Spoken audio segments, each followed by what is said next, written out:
boy! Shut up! Kid, you know. I'm trying to Oh watch gosh, the- Bowser. That's the Gosh. I cannot with this character anymore.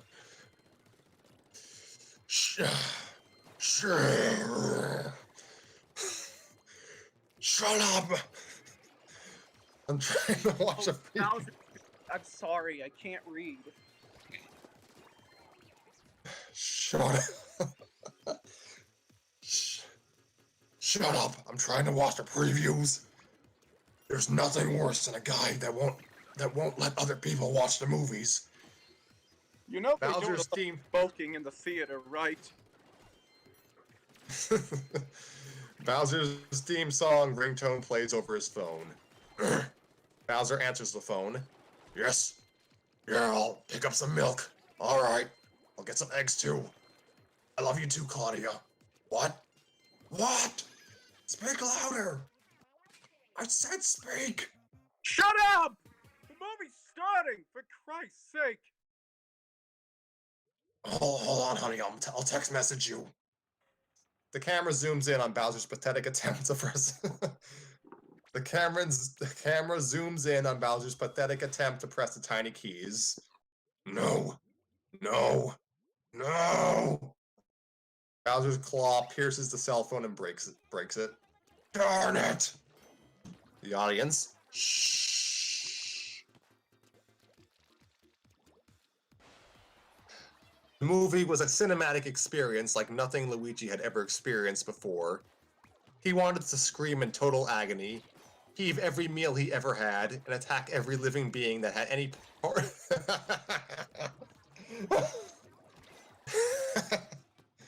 He wanted to scream in total agony, heave every meal he ever had, and attack every living being that had any part of creating the monstrosity that laid before his eyes. God, our interpretation of him might be canon. The entire theater was almost cleared by the end of the opening credits.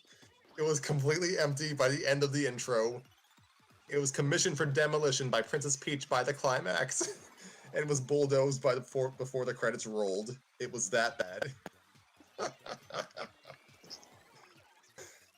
Oh, so Oh what's my the God. name? Look, I'm so sorry I accidentally took you to a screening of Cats. I promise I'll make it up to you. What were you saying, Nova? Oh, just saying. Oh, so must have been the Emoji Movie. Oh. See, we both went easy jokes. Peach standing at the rubbled remains of the Cinemaplex.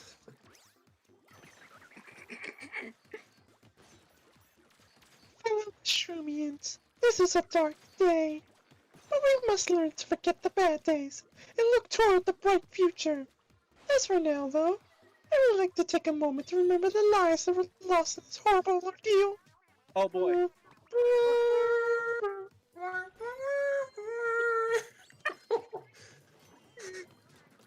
Meanwhile, Toad was in the back of the crowd, whimpering, before he dropped to his knees and said, Shut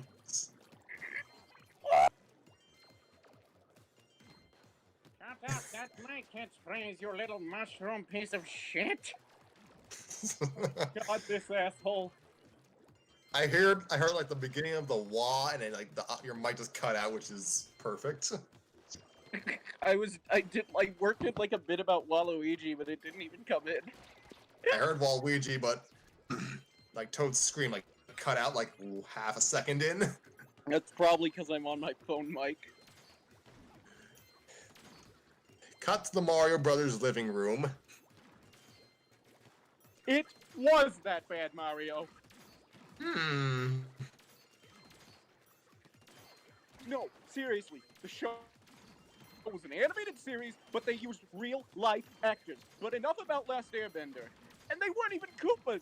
They were humans in cheap fabric crudely cut into the shape of a Koopa. Mario's deeply disturbed expression displayed the innermost feelings of fear and disgust of what was being described to him. The only writer was the same one for The Adventures of Shark Boy and Lava Girl, and Bob Saget played the lead. And I didn't know he still had a career, to be honest. Mario leaps from his seat covering his ears. Oh gosh. Mario runs into the other... Mario, get down! That was a noise, alright. There's a pterodactyl in our house. Mario runs into the other... Mario runs into the other room and locks the door behind him. Soft crying and whimpering is heard. Poor guy. He didn't even hear the opening title theme written and performed by Raven Simone. Oh wow, this was written back in 2008. Yes, it was. Phone rings. Luigi picking up the phone. Hello? Luigi, it's Dexter's father. What happened to my son? What do you mean? After he came home from the movie, he's been acting weird. He won't eat. He won't sleep. And he just stares off into space with a weird look on his face all day. We're worried that the movie may have traumatized him. I'll see what's wrong with him. He travels to Dexter's house. Meanwhile, in Dexter's room, Hey, buddy. How's it going? Dexter now looking at Luigi. Oh, Luigi. So, What accent is that? I feel like you're trying to imitate Dexter from Dexter's Lab, right? Yeah. Yes. Okay, I was like hearing something entirely different. I was expecting that to be the thing you're gonna go for. Alright, sorry, Tanner. Luigi. So, how about that Koopa movie, eh? Oh, yeah. It was good. Meanwhile, in the living room, Oh yeah, there is definitely something wrong with him. Dexter's mom. Oh, is he going to be okay? It's too early to tell. I'll need further studying to come to an accurate conclusion. Please let me study your child after I've already traumatized him. It's not weird. Meanwhile, at the McGulpers Ice Cream Emporium, So, how's capitalized school been? Mm-hmm. Any new hobbies? Mm-hmm. Do you know your coconut swirl is dripping on your new favorite shirt? Mm-hmm. What is wrong with you? Mm-hmm. What are you looking at? Dexter pointing ahead. Her. Who? Oh, at the cute blonde? No, that is a dude. I'm pointing to the table over. Her name is Sophia, and she's the prettiest, smartest, funniest. Whoa, whoa, whoa. When did you meet Sophia? At the movie. Oh, she's so pretty. Lately, all I could think about was her. Looking at her, talking to her, holding hands with her. Luigi's Luigi's deeply disturbed expression displayed the innermost feelings of fear and disgust of what was being described to him. Every time she's around, my hands get clammy, and I can't talk normally. And I have to use all of my willpower not to place my lips against her warm, apple-flavored lips as I hold her in a passionate embrace, allowing the universe and its burdens around me to melt into a pool of pure ecstasy and euphoria as we share a deep and true display of love for the world to see. Luigi leaps from his seat, covering his ears. I don't know what Toad is scared of, but Luigi runs into the other room and locks the door. Soft crying and whimpering is heard. Toad employee.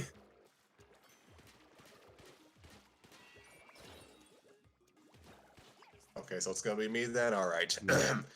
I had to get water.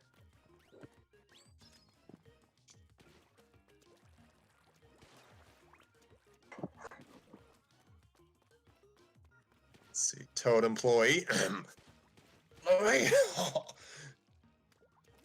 Screw it.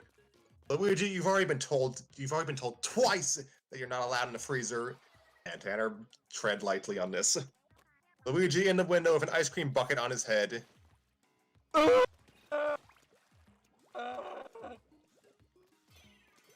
Back in Dexter's living room. Dexter's mom. How bad is it, Doctor?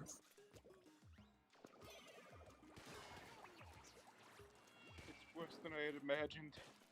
I'm afraid your son Camera zooms in on Luigi's dramatic face. is dead.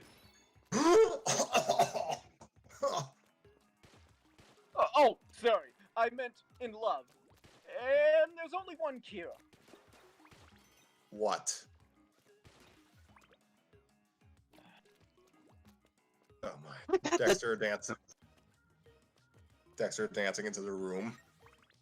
I got the date! I got the date! That. That's great, son. Now all you have to do is go on an entire date without screwing anything up. And I mean not a single thing, or else it will haunt you for the rest of your life. You very well may spend every night after tonight awake in your bed, wondering if things would have been different if you hadn't screwed up. Dear son, how long are you going on your date? An hour? The most embarrassing moments happen within a single second. That's a lot of opportunities to mortally embarrass and scar your mortal soul in a monumental incident that may very well be passed down through many generations of people who were there. Jesus! People. But thanks to the internet and this guy needs to chill a little bit. Jeez.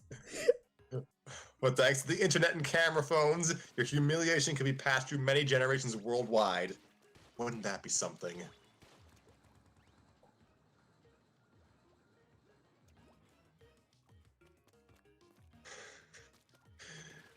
Dexter reacts with stunned silence.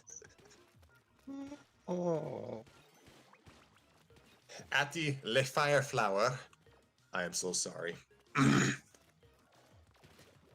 Are you sure about this, Luigi?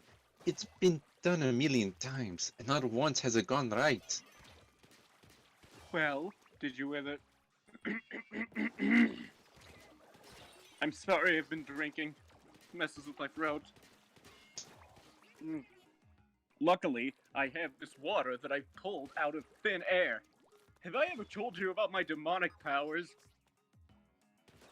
Well, did you see all those attempts at having someone tell someone else what to do through walkie-talkie on TV? Yes. Well, TV isn't real. Do you even know anything about girls?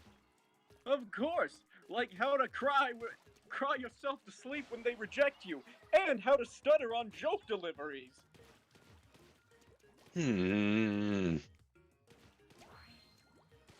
Fine, I don't. But I had my brother Mario write down some instructions.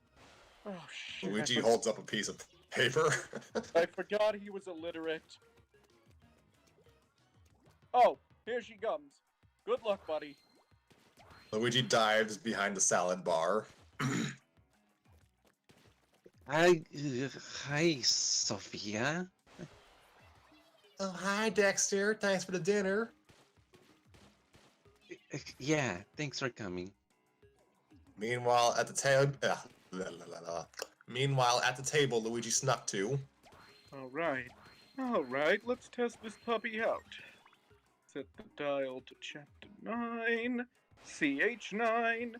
Oh shit, Mario's illiteracy is rubbing off on me. Test signal. Hey, Dexter, are you there?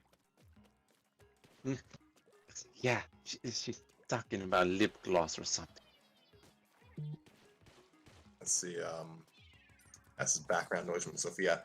Oh, you have no idea the torment I went through when they discontinued the bubblegum pop flavor.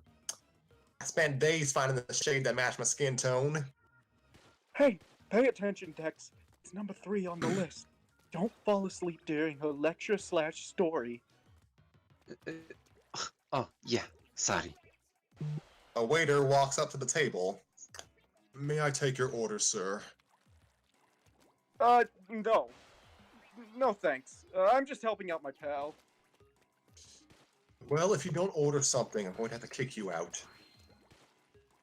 Fine, I'll have a pie or something. What kind?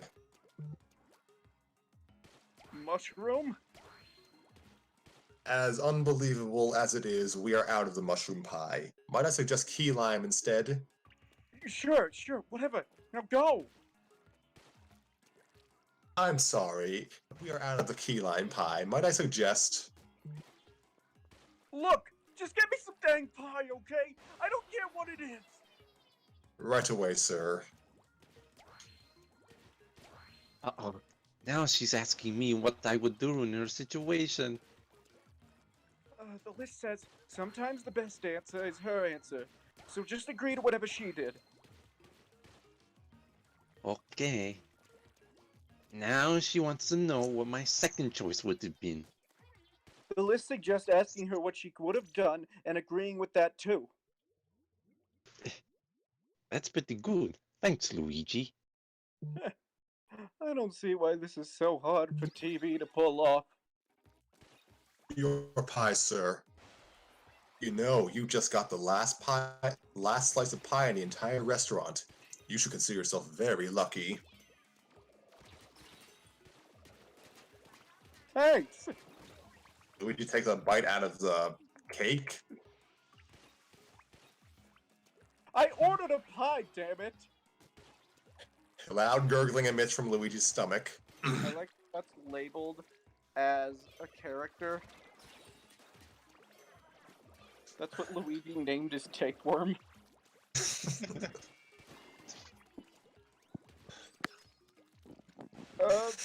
What pie is this? It tastes kind of funky. That would be the chef's specialty. Prune and chocolate surprise. Prune and chocolate? Actually, we ran out of our fine Swiss chocolate, so we substituted it with chocolate laxatives. Oh boy, we are in for some comedic shenanigans with this, aren't we? Loud gurgling emits from Luigi's stomach, even louder this time. You hear my tapeworm isn't enjoying it either. I'm pointing me to the restroom. The waiter points to the back of the room. Thanks. Luigi walks towards the restroom at a quick pace. Get out of the way! Full load coming through! Hurry! Meanwhile, at Dexter's table. Which is why I will never trust dolphins ever again. Wow, that must have stunk. It did. I still have nightmares about it. Every night. I'm sorry that happened to you. Yeah. You don't like dolphins, do you? Dexter knocks a fork off of the table. Oops, I dropped my utensil again. Excuse me for a moment. Dexter ducks under the table. Luigi, she just told me a horrific dolphin story, and then asked me what I thought of dolphins. Just agree with what she said. Yeah! Oh, these laxatives are working overtime. What? You don't want to know. Just say you ate dolphins too. But I love dolphins. Doesn't the list say I should be totally honest with her? I wouldn't know. What? How could you not know? You have the list right there in your hand. Look, this bathroom had no toilet paper and... Yeah, about... Oh, wow, that actually was the joke. Yeah, about that. I chose the only stall with no TP, and the list was in my hand. Instinct took over before I could have a second thought. So, looks like we're gonna have to wing it. Oh, I am so glad I am wearing gloves.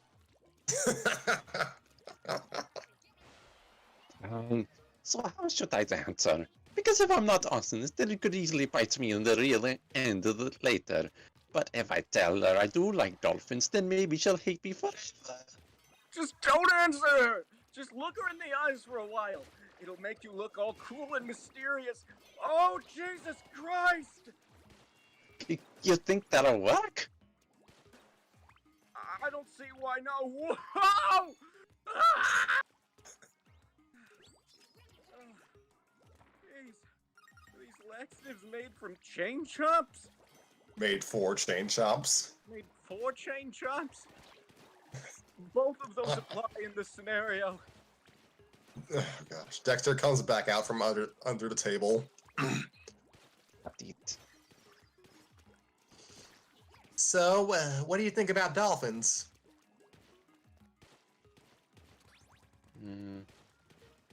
Dexter? I'd like an answer, Dexter. It's Dexter not with- working. Yeah.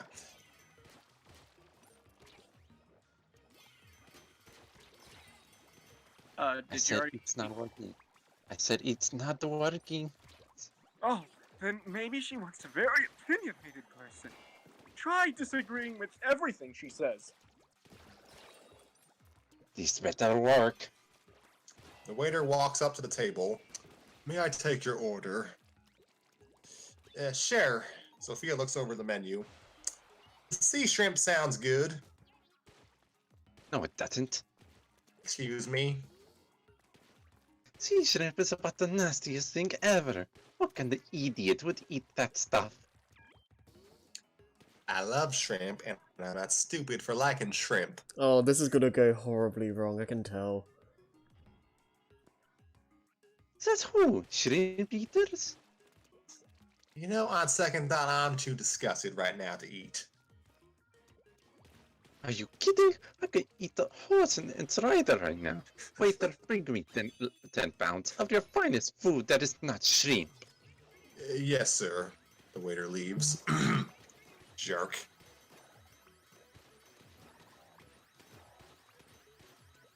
No, you're the jerk, you shrimp lover. Excuse me, I have to use the restroom. Sophia gets up and walks to the back of the restaurant. I doubt it. Dexter brings out his walkie-talkie. That didn't work at all. Really? Jeez. What does that woman want? I don't know, but you sure don't know anything about women, do you? Not really. But I do know women like men who can make them laugh. Do you know any jokes? Yeah, but I'm not sure. Look, I don't care.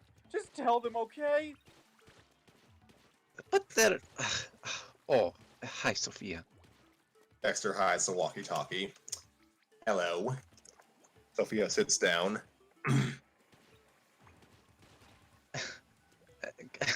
Oh my god.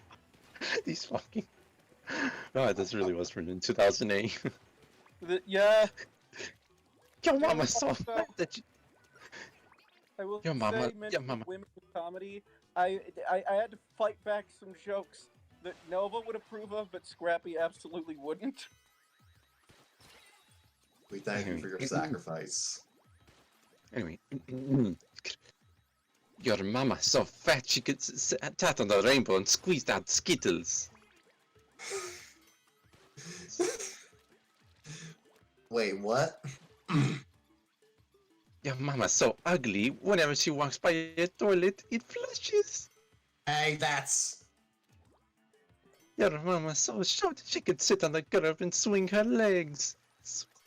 Dexter, I don't... Your mama's so stupid, she brought a ruler to bed with her so she could see how long she slept. And eat shrimp. Alright, no, that's it, Dexter. I never want to see your face again. But... I am so out of here. Sophia storms out of the restaurant. Oh, please come back. No! Here's that 10-pound lobster you ordered, sir. The waiter slams the beast of a sea crustacean onto the table. That'll be that'll be 210 plus tip. What? I can't afford these. Oh, then I guess I'll see you in the kitchen washing the dishes then. The waiter throws a hairnet at him. Is that legal?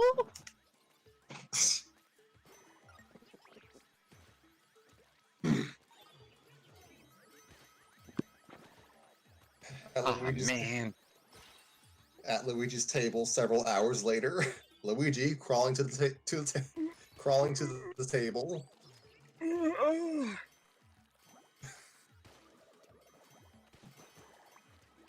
There you are.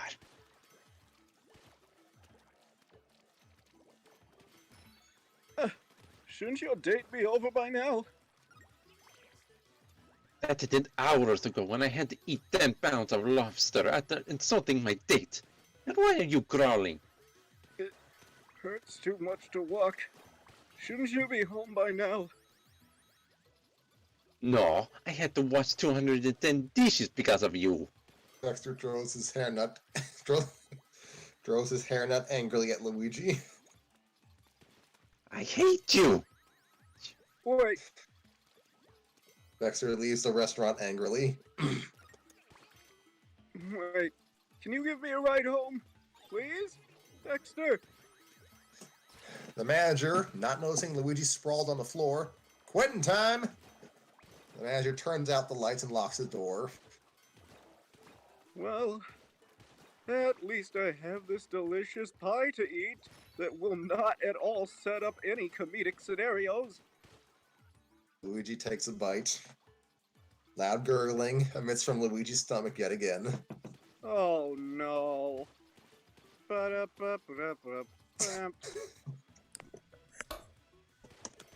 I'm assuming that's the end of the chapter. Yes, Yeah. end of chapter. I feel bad for Dexter. Some fun little sitcomies and poopy jokes. Yeah, just... I feel bad for Dexter. Like, what the hell? Yeah, you were freaking out when Dexter's dad was given the riot act. Yeah. Uh-huh. And also Luigi having a legendary bowel movement. Uh-huh. That was Yeah. something. Very highbrow humor here. I act like our humor is any better.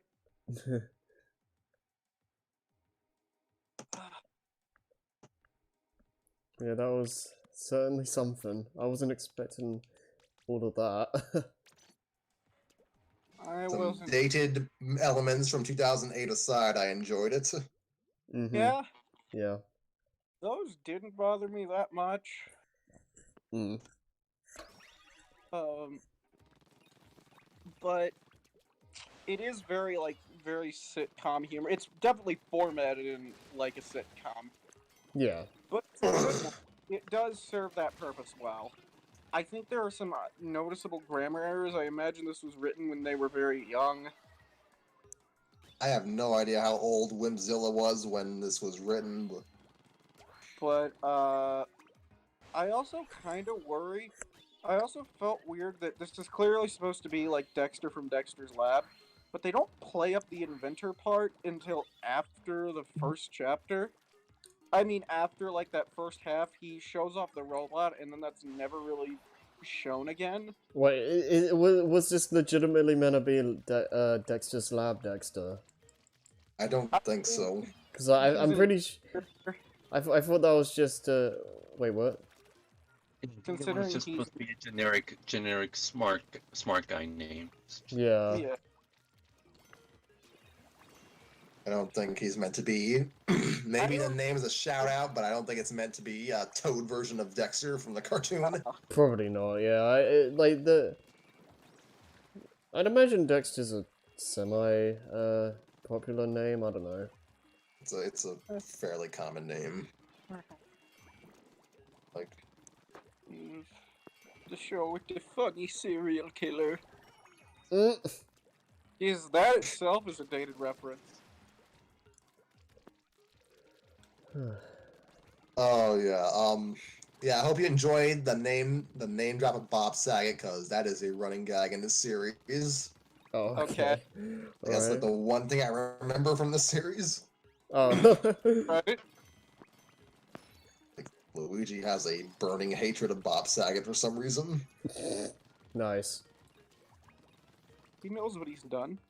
He used to be edgy and raunchy, and then he went on Full House in America's Funniest Home Videos, and it was never the same. Or was that in a reverse order? I'm not sure.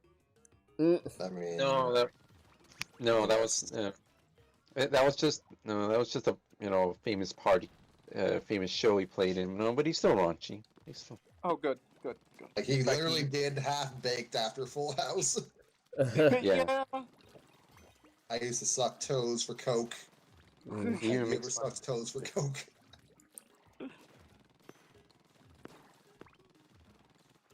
Oh man. We got anything else to say about the story? Yeah. I did my vetting halfway through for once. I read the first I reread the first chapter, didn't reread the second until today. Mm-hmm. So yeah, we're not reading this again until I've actually read through the next batch. Okay, fair. Yeah, I enjoyed that. Proceeds to read the story on live anyways, but Yeah, I You're enjoyed tired. that. Like, some of it was, huh? Nothing. I was just gonna say, some of it was kind of difficult to listen to, but I feel like that was kind of the point of it. Well, it was like this one in particular is like cringe comedy. Yeah, it's like And that you is- know bad things I'll like admit, kind of hurt for me too. it's like you know bad things are gonna happen, but you enjoy it anyway. It's particular because it's embarrassing, so you Yeah. just feel bad for the characters and might even relate to certain scenarios. Mm.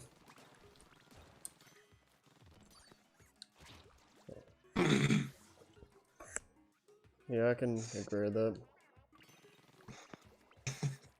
like why did like no one explains why the pie is just made out of prunes and laxatives? Like, why Well, would you they do explain that? that. They did. They were out of ingredients. They were out of chocolate, like regular chocolate, but prune seemed to be the primary ingredient anyways. Mm. Why would you? Like, the universe just exists to screw Luigi over. Yeah, it's like there's no other reason you put laxatives in the like. Oh, a wacky comedic scenario for Luigi there. Jeez. Good thing I'm wearing gloves. Oh dear. I'm glad you enjoyed it, Tanner. As painful as the premises can be at points. Oh, yeah. Really, Luigi got off easy in these 2 chapters compared to what comes next. I had Yeah. fun. I had fun doing it. I hope my ad lib didn't bog anything down. No, not really. You did fine.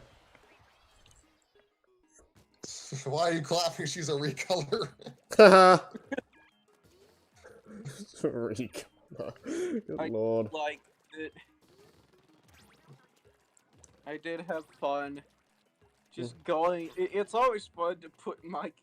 I think Super Mario Show Luigi kind of just wound up infecting this and combining with like this weird enraged incel.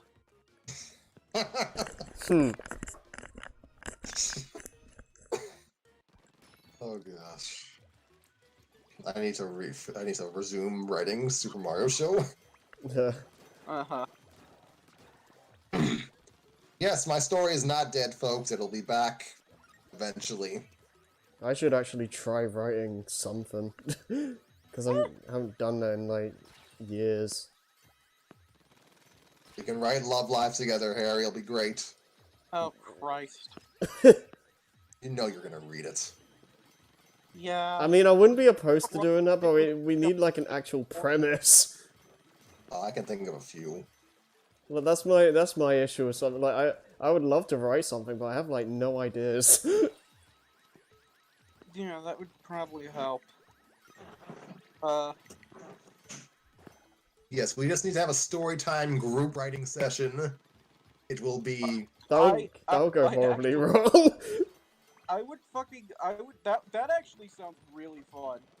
We Can I should go do... in there and just fucking destroy the room, please? We should just do, like, have, like, a fanfic of, C's brain trying to write a fanfic.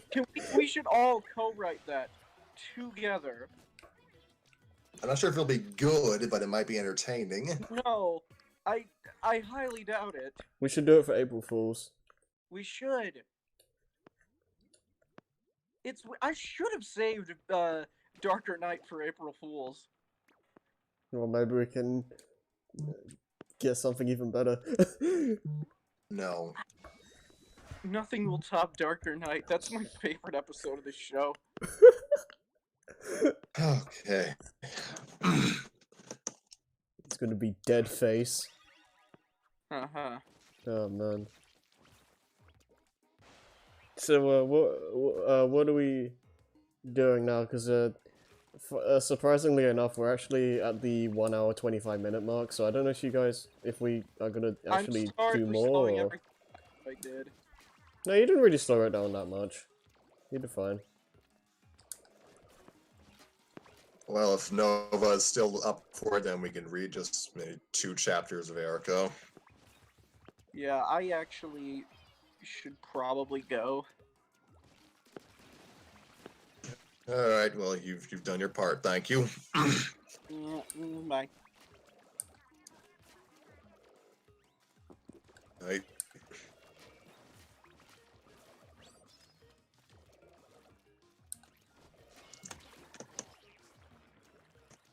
Oh dear, does everyone have Erika up? Erika, the story up? I mean, I don't, but I assume I'm fine.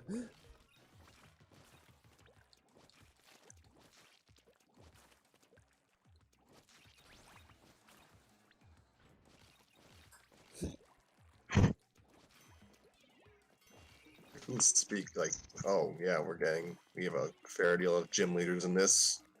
Hmm. We wanted Ethan and Tanner, but Ethan couldn't show and Tanner seemed to be busy with something. Oh dear. So yeah, it's down to Nova if he wants to wait till like Monday or just do chapters today. We're gonna do it anyway, so.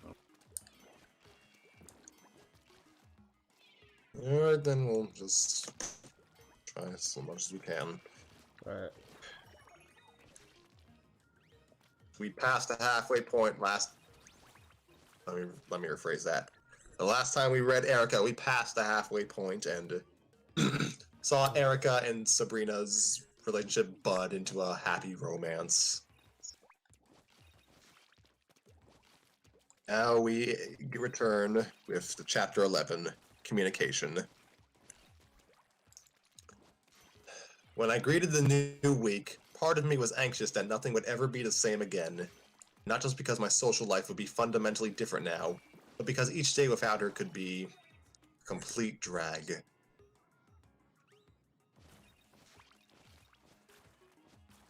In actuality, it wasn't so bad. The day we enjoyed together in Saladon served as a wonderful icebreaker, and it reassured me that I wasn't mistaken in my feelings for her. Her affection towards me. I'm sorry if I have to say this. In actuality, I didn't think it was all that great. Was that a reference to something? Homestar Runner, I believe. I think so. I had to say that. I'm sorry. Continue. The date we enjoyed together in Celadon served as a wonderful icebreaker and reassured me that I wasn't mistaken in my feelings for her. Oh my gosh. But anyway, her affection towards me felt real too, no longer like a dream. After that, working days became easier, much easier than last week. I was more cool, calm, and confident in both presentation and in battle. Back to feeling sort of like myself again, I suppose. Oh, what a relief, I thought aloud as I fed Evie one morning. Girlfriend likes me, and I don't feel like a human disaster for once.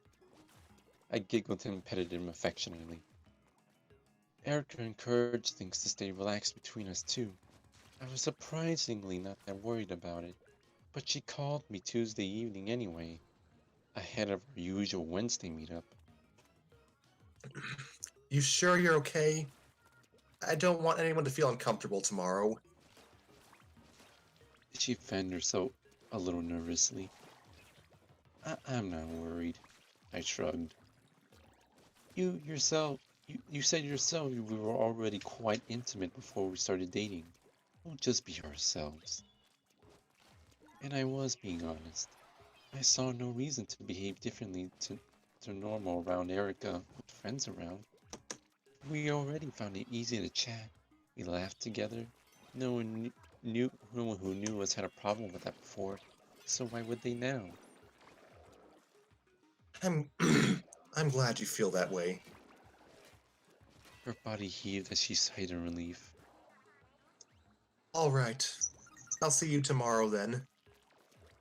She waved and grinned back at her before she hung up.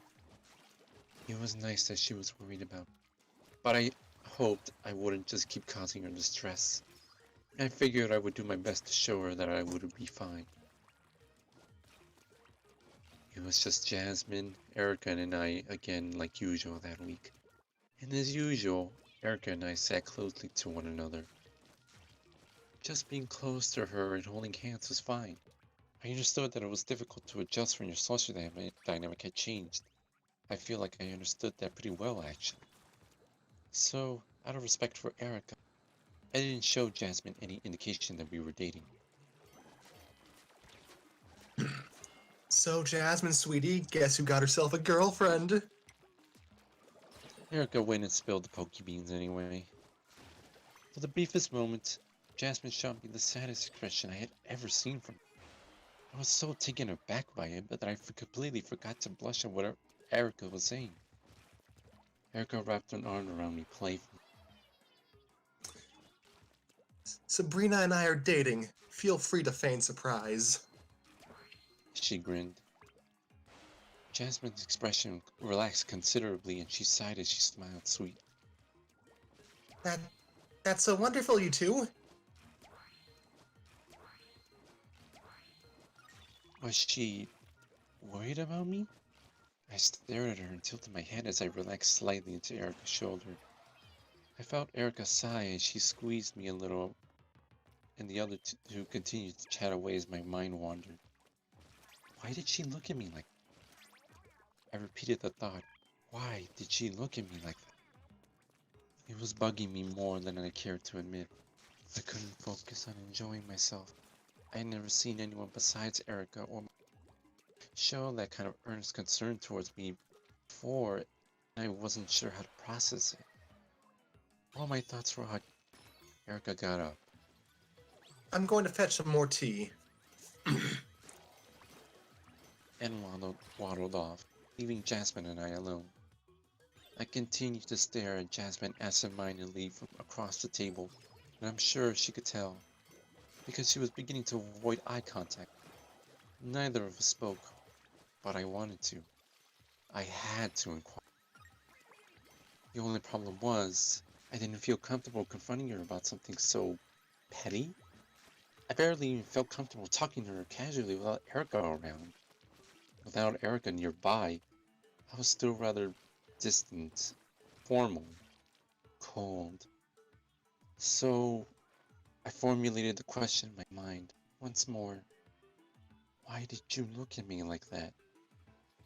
Unfortunately, I focused too hard. I ended up actually sending her the thought telepathically. Stupid, stupid, stupid. She stood up in shock and looked at me, evidently understandably a little frightened. I...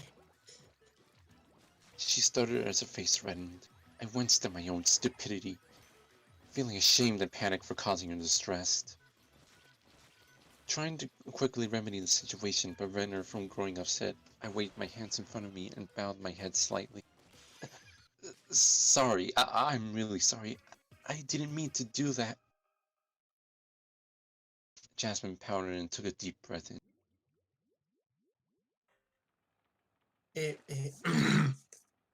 If you want to ask me something, you need only ask. She paused to collect herself. We're friends, right? Friends? I guess we were. I sighed to myself and rubbed my temple. I really am sorry. I wanted to ask you why you looked so sad earlier after what Erika said. From the point I communicated telepathically until now, she had probably figured out what I meant anyway, but I think she appreciated my attempt to fix things. She breathed in deeply again to calm herself further and sat back down again, trying to keep a smile on her face. Both of us seemingly found casual communication a lot more difficult without Erika there as our social anchor. It's nothing important. I was just worried when Erika implied she was dating because, well, you always seem to really like her. I was worried she was dating someone besides you.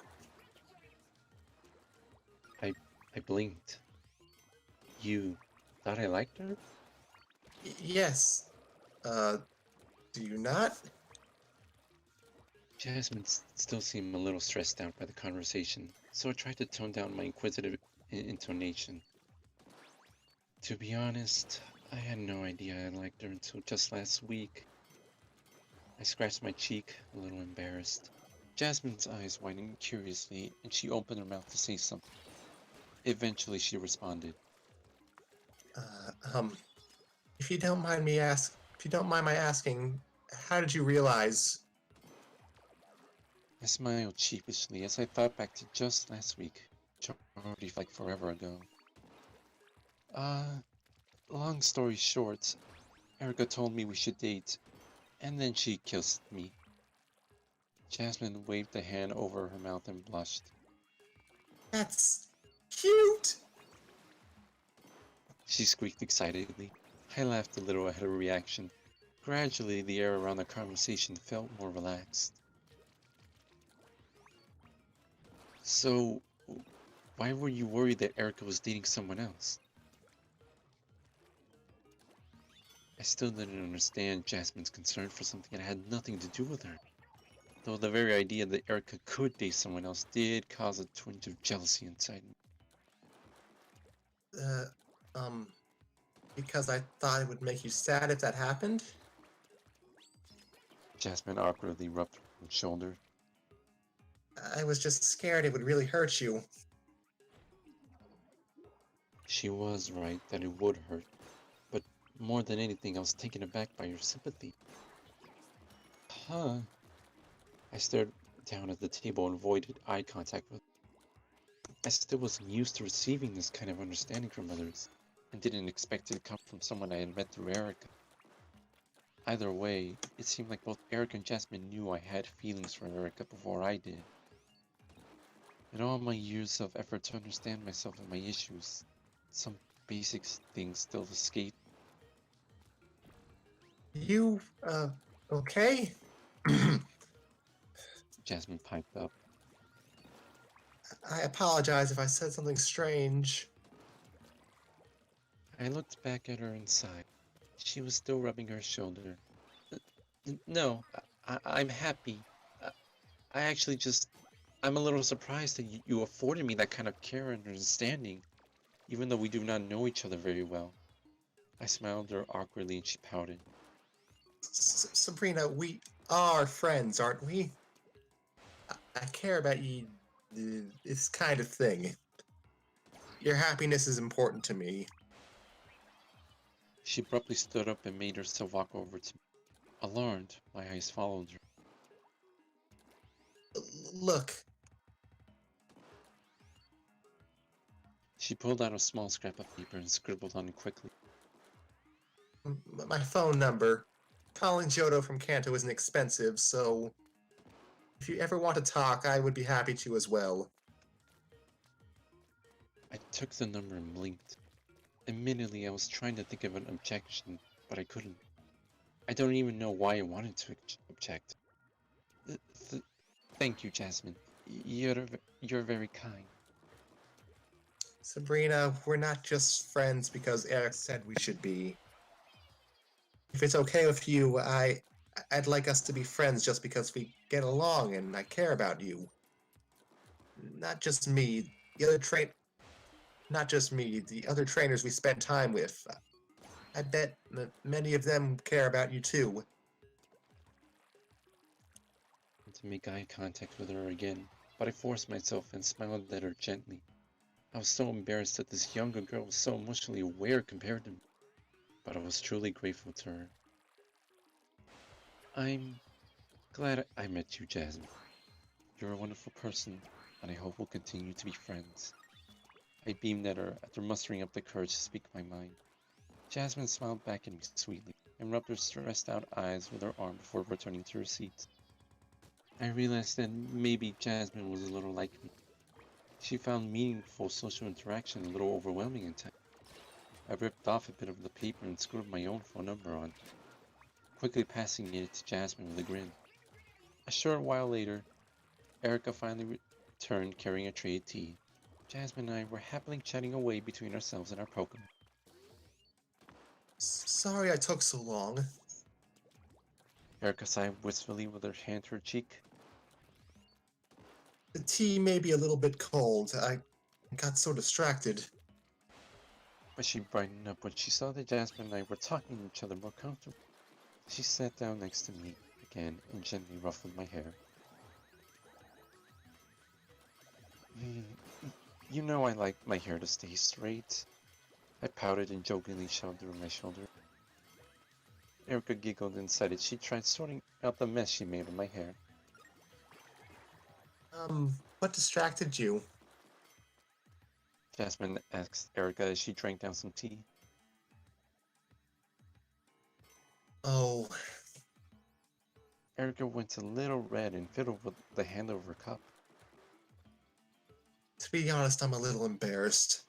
I thought I heard a hum of unfamiliar bug Pokemon wings on my way back here. So I put the tea tray down and rushed off to the trees to see if there were really Heracross living around here now. I laughed.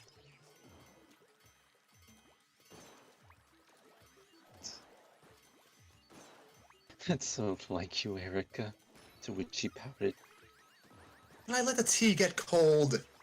I should have rushed back with the tea first. It's not a big deal. I teasingly ruffled her hair back. It's not about the tea. It's about us having a chance to take it easy once a week, right?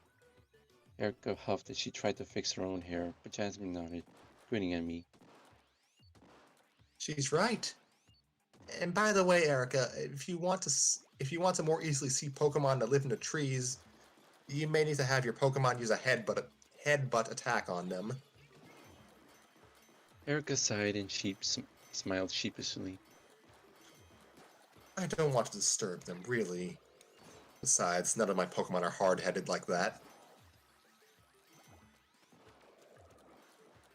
We'll have to invite Whitney next time then, I joked calmly. Erika nudged me with her elbow. Oh, rude. But Jasmine covered her mouth and snorted quietly from across the table. I let myself laugh too, but Erika resisted the urge, huffing a smile instead. The morning breezed by quickly, and before I knew it, it was back to work. I once again found myself eagerly awaiting the weekend, or next week's team meet, but I was really happy with how the past week had gone. Actually, wow, did all of that really happen in just 1 week? I missed her laugh. I mused to myself as I closed up the gym, remembering that she hadn't laughed much today. Suddenly, the phone rang. Excitedly expecting it to be Erika or perhaps Jasmine, I bolted to the video phone and answered. Once again, though my excitement clouded my foresight, I was surprised to see none other than the president of Silco on the line. Good evening, Miss Sabrina. I do hope I'm not interrupting. The kindly polite president appeared to be chipper as always. He and the last company had rebounded surprisingly quickly, both in the public eye and in terms of productivity, following the aftermath of the rocket takeover last year. You have caught me at a good time, actually, Mr. President. What can I do for you? I responded with a polite smile. After our previous collaboration with you on your gym and other city infrastructure improvements, we think you would be perfect to test our new upcoming item in the field before we move ahead to the full release. Oh, I'm listening. This was different. I had been living in the same city as the Sylph HQ for years now. But while I was acquainting with the president, this was the first time he had to come directly to me to help with the product. The president held up a large, complex-looking handheld device, then placed it on his wrist, almost like he was advertising it to me. This is the Pokegear, an advanced and convenient tool for Pokemon trainers. We hope to make it a must-have item in the coming year or so, and plan to begin advertising it over the winter. It looks a little heavy for a watch. I snarked. This was the product he wanted me to test out. I admittedly wasn't huge on things like gadgets. It is surprisingly lightweight and makes up for its size with its sheer number of handy features. It has a phone and a map and even a radio. The president excitedly shilled. A phone? That would have come in handy earlier today, actually. I thought back to Erika being so easily distracted by the possibility of seeing a wild Heracross. We were hoping you would test the product out in your day-to-day life. We'll even supply extras that you can give to your friends to try. Other gym leaders and strong trainers preferably. I rolled my eyes a little, to which he bowed apologetically. Why me? Sure, I have friends now, but I'm hardly a social butterfree. Ha ha ha ha ha. I crossed my arms. I'm interested, but why me? Surely other gym leaders who are more into tech, like Blaine, stronger trainers like the Elite Four or the Champion, would be better choices. The president poked his fingers together sheepishly. Yes, well, yes. We have sent some out to the Indigo League and did hope to get the champion on board, but we haven't had any luck contacting them, even through Lance. I raised an eyebrow. The champion was a weird kid, but I had assumed they would love something like this. And Blaine is, well, he always laughs heartily, then insists that our product should focus on the younger generation rather than washed-up old fogies like him. Blaine was one of the gym leaders I had scarcely ever interacted with. He seemed like a cheerful enough man, but there was an air of mystery about him too. He sounded like a tough one to read. That's not important, though, and does not detract from your own qualities. That's not important, though, and does not detract from your own qualities for the test, Miss Sabrina. The president continued. The simple fact is, you are an especially popular Kanto gym leader, both in the media and among young people. If I may be so bold, I envision your promotion of the Pokegear on magazine covers and TV, and would do a marvelous job of making our new product the talk of Kanto and Johto. I heaved my shoulders and rolled my eyes again at the idea that I was popular. It was true that myself, Misty, and Surge were the Kanto gym leaders most commonly seen on TV and in magazine. But I still never felt like my apparent popularity in the media was real, earned. Fine. I tapped my arm irritably, but the president seemed happy that he won me over. And I'll distribute some models to my peers as you suggested. How are you planning on tackling Johto? As I imagined, he didn't expect me to advertise in Johto too. Pokegear shipments to Johto are already well underway, and all channels are being smoothly handled by our talented shipment manager, Mr. Petrell. We've actually asked Lance to handle promotion in Johto. Lance? It surprised me. We initially hoped to have his cousin Claire handle it. She is a very popular gym leader among young people in Johto, but she was not at all receptive. She quickly shut down all of our attempts to contact her.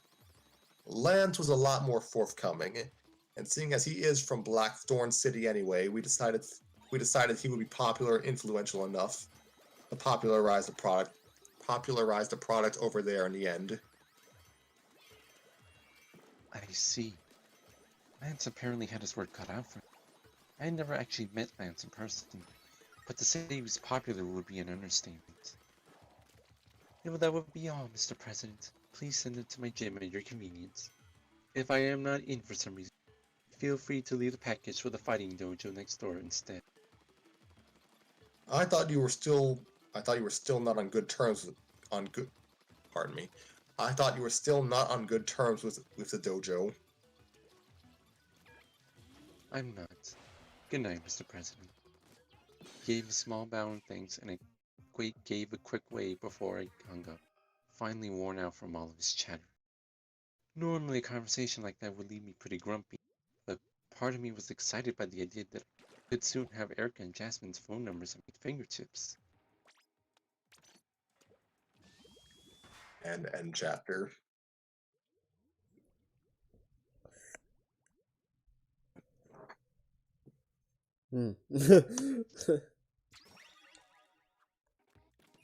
Speaks for itself, honestly.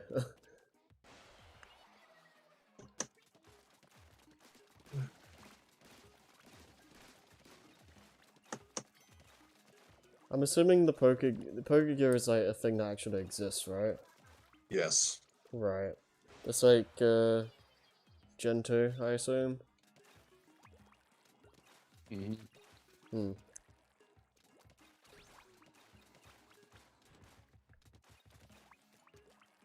Alright. You want to just do one more for the road, Nova? Alright. Okay.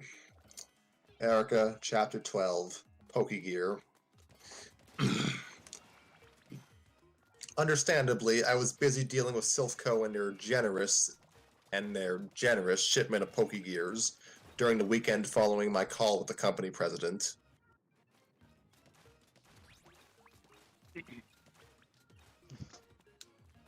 Luckily for me, Erika was so keen for us to spend time together that she came along to Saffron anyway, excited to see what Silpho got me roped into. Let's see. Ever the popular one, Sabrina. I'll be sure to buy a copy of whichever magazine you grace your cool presence with. I gave her a tired stare.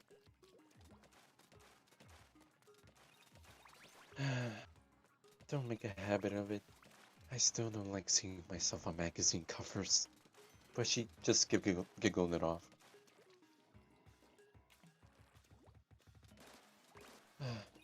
I'm glad you came though, Erika. The silk package ended up being delivered to the old fighting dojo next door. And I don't particularly enjoy dealing with it. Still? Some things never change.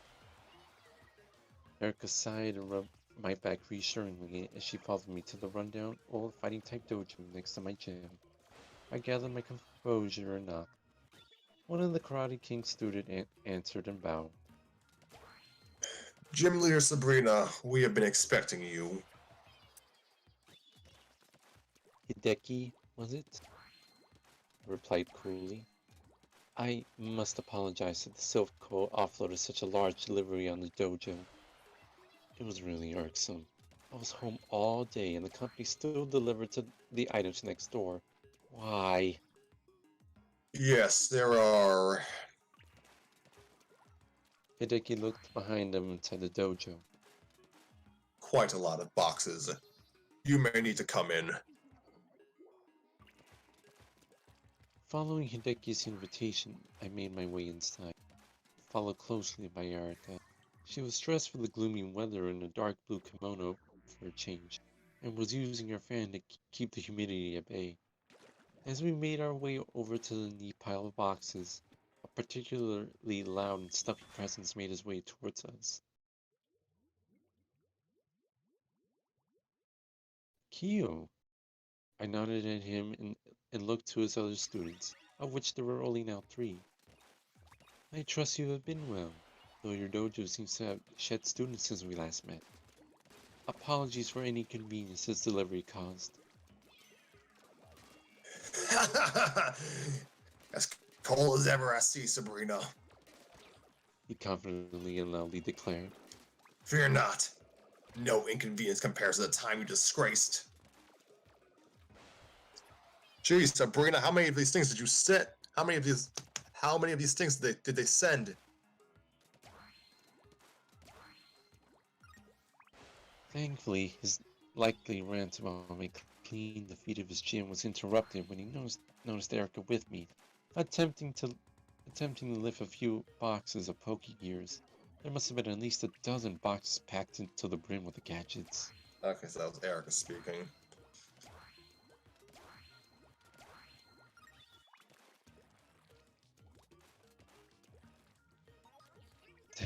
You're not very appropriately dressed for manual labor, I grinned at Erika. You hush. Erika snapped jokingly. I bet I can carry more than you anyway. Oh, Lady Erika. Kyo chimed in surprise. It's been a long time. What brings you here today? Erika beamed at Kyo. I rolled my eyes. I'm flattered you remember me, Master Kyo. I'm just here because these troublesome packages are taking Sabrina's attention away from me today. I pouted. Hey, they're more annoying. Knowing me more than anyone, okay? Erika grinned at me and ruffled my hair. Erika! I whimpered, using my telekinesis to quickly lead in my hair again and hoping Kyo didn't notice. Kyo laughed. So the insurmountable Psychic Queen does have a weakness. Don't call me that, I grimaced. Even with Erika here, I could wipe the floor with your old-fashioned gym any day. Anyway... Erika clapped, trying to distract us again. Master Kyo, do you have any interest in the Pokegear? I shot Erika an irritated look. The bass of Kyo's voice vibrated the entire room. What's a Pokegear? It's a handheld gadget for Pokemon trainers that has a phone, map, and radio built in. It seems like it could be quite useful. Erika kept up her cheery tone in order to lighten the otherwise tense atmosphere. Ah, us karate experts have no need for such toys. Kyo laughed heartily with his hands on his hips. A backwards-looking attitude like that is one of the reasons you lost the official gym title and will not be getting it back, I stated coldly. I heard Kyo grumbling and noticed Erika roll her eyes, and I was really about ready to leave now. As I moved towards the boxes, Erika bowed politely to Kyo. Well, if you or your students ever need a Pokegear, your neighbor has more than enough to spare. We should be going now. Erika picked up a pile of boxes. Would you like any help with that? Kyo asked. My students and I would be more than happy to assist. I effortlessly picked up the rest of the stacks with my telekinesis and winked at Erika. You bet you could carry more than me, eh? And no thank you, Kyo. I responded nonchalantly and waved a single hand as I turned towards the door. Good day to you all. Don't be a stranger, Jim Lee or Sabrina. Kyo and students bowed to us as we left. Erika and I headed next door. When we arrived at my gym, Erika set her boxes down gently and elbowed me in the rib. Ow! I lost focus and dropped some of the boxes I was levitating. You're so mean. Erika pouted in my face. I hadn't really seen the cold Psychic Queen Sabrina before. Admittedly, it was really cool. But you could stand to be a little nicer to your neighbors. Don't call me that. I rubbed the back of my head timidly. Are you mad? Erika shook her head and pinched my cheek. No, but you're my Sabrina, and I don't want you making yourself or others miserable. Master Kyo always seems like a nice person. His students seem nice too. I just shrugged. You don't know them like I do. He was seething with passive aggression towards me the whole time we were there. My aggression was just more unapologetically direct, is all. Erika put her hands on her hips and sighed. Okay, but if you're nicer to them, it may benefit all of you. They are your neighbors, after all. You hurt their pride all those years ago, and so so maybe you could ease their pain by being a friend to them. A friend? To them? You're too nice, sweetie, I sighed. I'll try. I rubbed her shoulder before setting to unboxing some of these poker gears. Feel free to take a bunch of them, Erika. You see the other gym leaders more regularly than I do. I set aside a few boxes. They really are offloading tons of these on me, huh? Erika giggled and fixed the pink and white poker gear on her wrist. All right, how does this work? Have you played? Have you have you played with one yet? See, she switched it on and began fiddling with the menus as I shuffled next to her to watch. Oh, this is actually pretty neat. She exclaimed. I picked the dark blue and white poker gear and began to mess with it myself.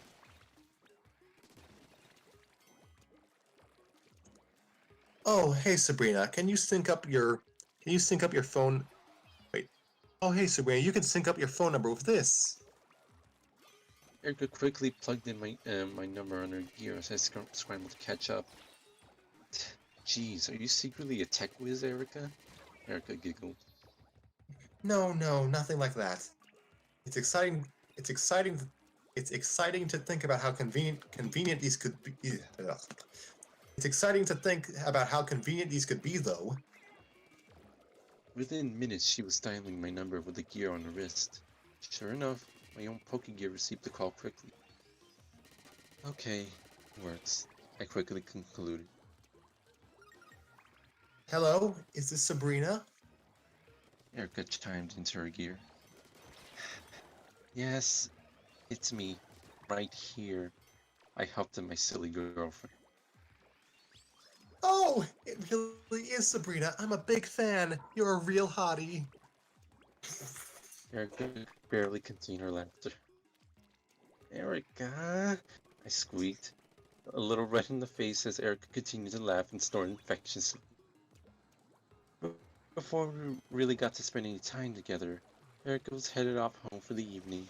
She only took a couple boxes with her, but it was probably all she needed. I kept most of the boxes in my gym in case so said it needed like a mass recall or something. I messed with my new poker gear a little, and smiled as I saw Erika and Jasmine's names on my numbers list. I tried out the radio too. It was surprisingly good quality, but I didn't really listen to the radio in general. My psychic powers usually interfere with the signal too much anyway, so never mind. I finished the week in a mostly good mood, despite my inevitable clash of wills with Keo. Erika being around really lifted my spirits and helped me to avoid growing angry, even if I didn't get to spend much time with her at all. The weather was getting colder, windier, and wetter, which meant our opportunities for social gatherings were getting more scarce. Our tea morning, the Wednesday after the poke gear delivery, wasn't entirely pleasant. The weather was gray and windy, but Erika insisted on having tea with everyone at Celadon Fountain anyway. Are you sure you need to bother? I gave Erika a concerned glance. She shrugged her shoulders and smiled sheepishly at me, as if she were forcing herself to be a good host. Winnie had hopped on the train from Golderon to see us, and Misty had cycled over from Cerulean, but Jasmine ended up staying home to keep Campy company during the increasingly stormy weather.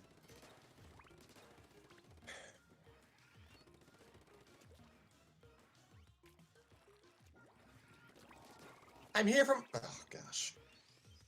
I'm here for my poke gear. Misty panted after rushing through the unpleasant weather, holding her hands out expectantly.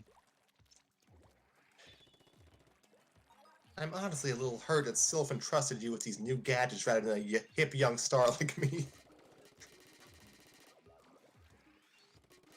Oi, mind your manners. I smirked as I showed off my own pokey gear, which is beginning to feel more at home on my wrist. Do you want one or not? Misty giggled cheekily. Do I have to say please? Whitney then slammed her hands on the table. Ah, what gives anyway? Why do you all have Pokegears already? That's actually pretty unfair. No one in Johto does yet. That's strange. I thought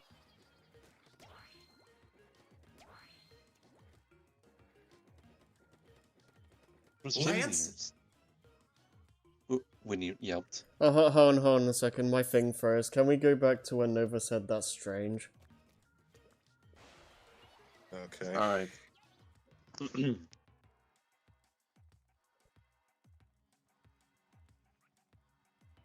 You ready? Yes. Yep. That's strange, I told in my head. Lance was supposed to be the one helping to distribute him to Johto's gym leaders. Lance? Whitney yelped. As in the Lance? Oh my Arceus. Oh. She clapped her hands to her cheeks and dragged them down her face melodramatically. Yes, that Lance. Still, I have tons of spares, so you can have one if you like. No way! Like heck am I gonna pass up a chance to meet Lance? Holy Miltank! I chuckled and smiled gently. I have to admit, I'm a little jealous. I never had the pleasure of meeting him myself. Never? Erika side-eyed me. Really? I've met him. He's nice. Of course you have, my little social butterfree. I smirked at her. She pouted and returned to her tea. If you two are done flirting... Misty interjected and held out her hands again after installing her own Pokegear on her wrist. Brock asked me to bring him a Pokegear too. I should probably be heading back anyway. This weather is perfect for fishing, so I'd rather be at Cerulean Cape right now. Sorry, Erika.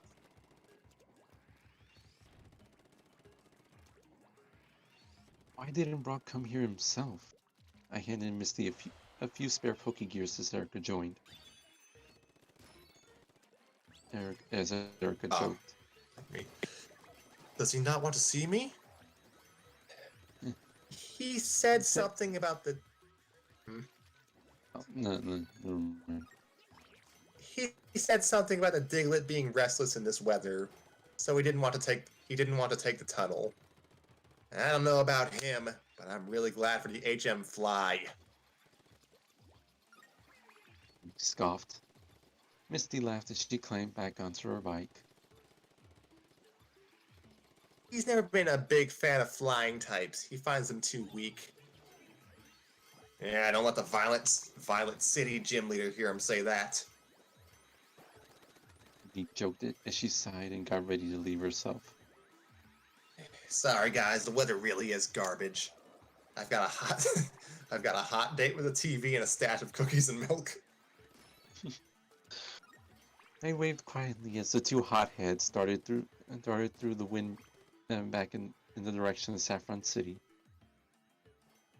Erika sighed wistfully and began to pack up. I wrapped an arm around her and rubbed her shoulder. You okay? Yeah. Erika sighed again, standing up. I'm sorry, Sabrina. This must have felt like a waste of time to you.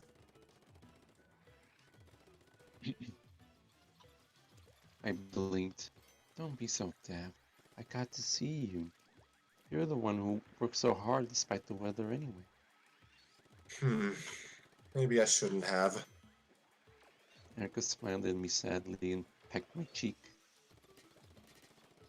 Thanks, sweetie. You should get home too before you catch a cold. The meetup got cut short in the end. The lousy weather dampened the mood, and Erika ended up feeling like she wasted everyone's time. She called my Pokegear later that evening to apologize again.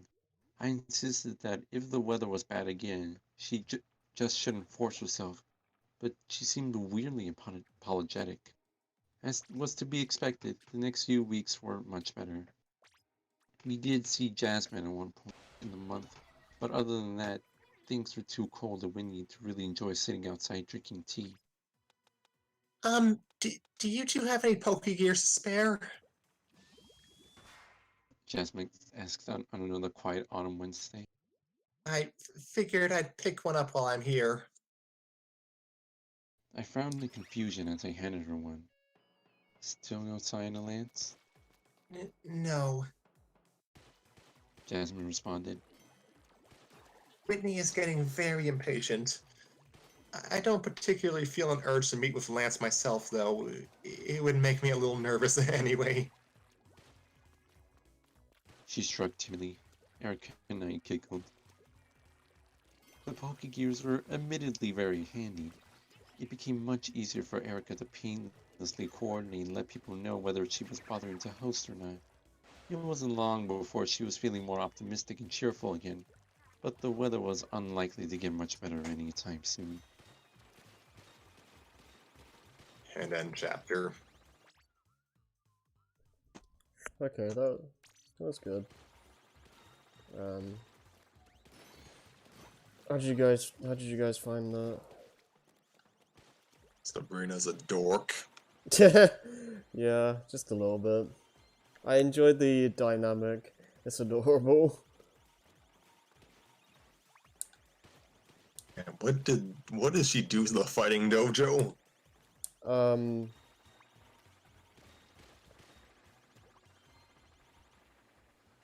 Isn't it a thing in the games as well? Nova could probably explain it better than I could. Yeah, basically. Originally the dojo was the original Saffron gym, but then, and people like Sabrina came along, just thrashed them to hell and back, so now, she leads a gym. Essentially. Yeah, why she hate them so much. I don't know, well, I guess I suppose it's really more the kind of stereotypical brains versus brawn. Yeah. I think they do more of this dynamic later on, and it becomes a bit more clear why there's a bit of distaste between the two parties, but I don't know when that comes into play. Well, I enjoyed the 2 chapters we read, and yeah, we're 5, 6, 7, 8, 9, 10.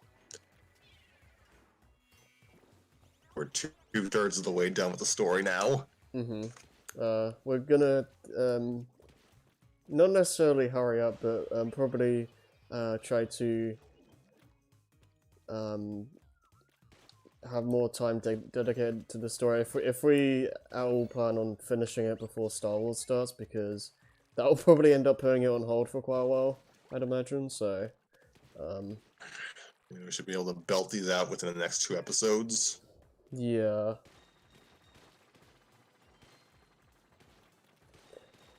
But yeah, I enjoyed that.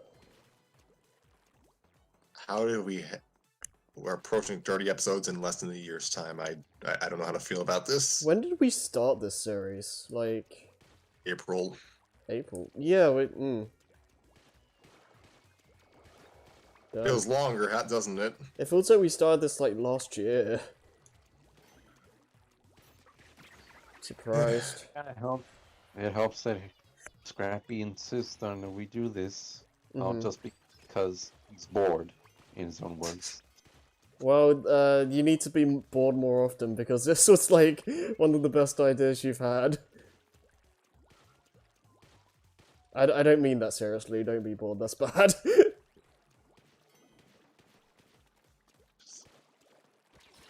It's relatively easy to do, and people generally seem to enjoy it. So here we are. I mean, it's an excuse to just chill out and just read some stories for a little while. I'll take an excuse to just chill out and do that.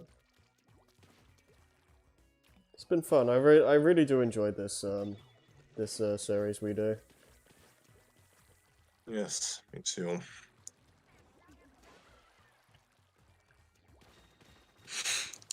Well, not sure when we'll come back to resume, but it'll be within the next 7 days, probably. Hopefully. Until next time, this has been Storytime with Scrappy, and we wish you all a good night. Alright, I'll just abruptly end in the middle of the stage, but it's fine, it's fine. Yeah, see you guys later.